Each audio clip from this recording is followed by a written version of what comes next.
అందరికీ వందనాలండి. ఈరోజు బైబిల్ గ్రంథంలో నుంచి ఒక మంచి మాట నేర్చుకుందామండి. యెహోవా నీవు లేచి నీ దేశము నుండి, నీ బంధువుల యొద్ద నుండి, నీ తండ్రి ఇంటి నుండి బయలుదేరి నేను నీకు చూపించే దేశమునకు వెళ్ళుము అని అబ్రహాం గారితో దేవుడు చెప్పాడండి.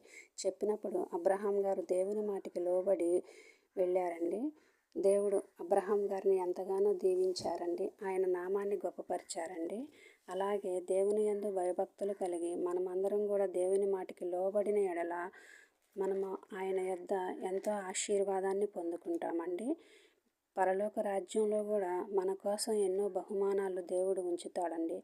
నా బిడ్డలు నేను చెప్పిన నా మాటకి లోబడి నడుచుకున్నారని ఆయన ఎంతగానో మనల్ని ఆశీర్వదించుతాడండి.